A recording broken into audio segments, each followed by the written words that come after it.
or exercised any power, whether as master of the roster or for listing the case.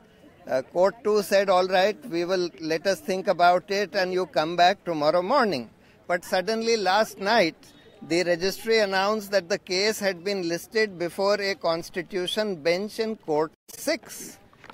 Today, at 10:30, when the matter was taken up, Mr. Sibbal, appearing for the petitioners, for the MPs who had challenged the Vice President's order, he said that, look, we need to know as to how this matter has come to be listed straight away before a constitution bench. It has never happened before that a matter or a writ petition which is filed is listed before a constitution bench even without a judicial order.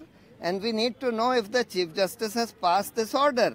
And if the Chief Justice has passed this order, what are the grounds? We need to have a look at that order so that we can challenge this order, because it's an administrative order of the Chief Justice, and every administrative order of any authority, even if it is of the Chief Justice, is capable of being challenged on the judicial side.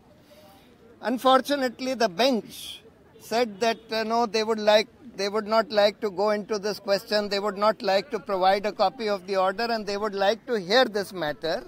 At which point of time, Mr. Sibbal said that, look, if you are not even giving us a copy of the order and an opportunity to challenge the order, if we want to challenge of that administrative order of listing it before a constitution bench in Court 6, then please allow us to withdraw the petition.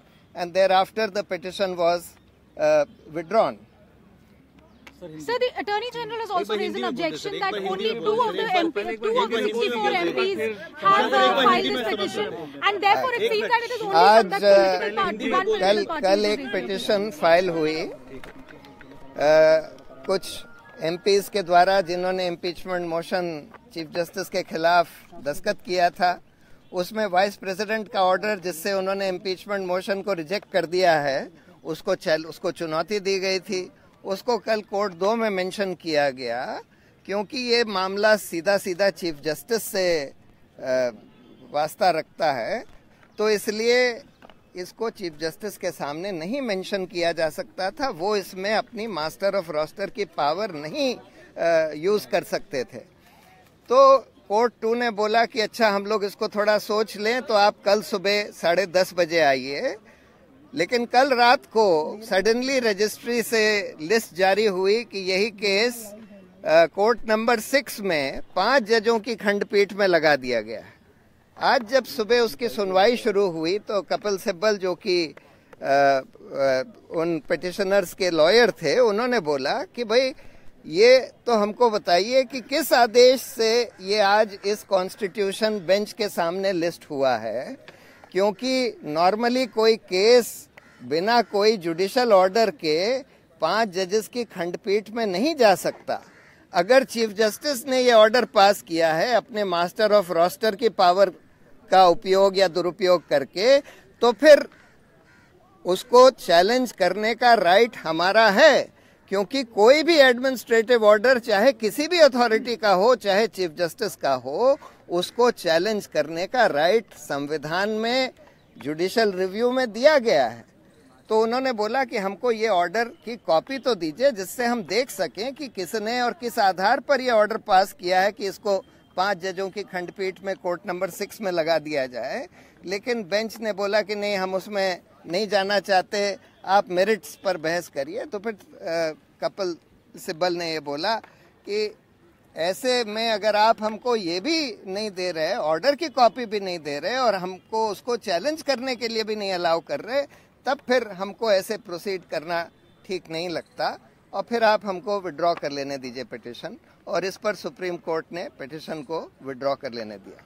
Sir, the Attorney General had raised this objection that it seems that only 2 of the 64 MPs have actually filed this petition and the other MPs have accepted the Vice President's decision.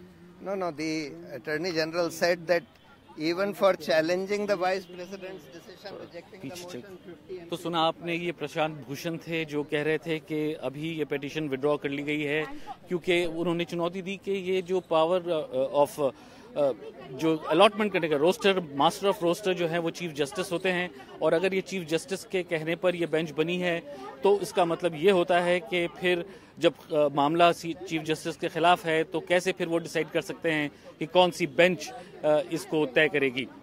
Salman Ravi, BBC, Delhi. हमारे YouTube channel दैनिक विजय news को subscribe करें, साथ ही bell icon को press करें ताकि हमारे सभी update सबसे पहले आपको मिल सकें।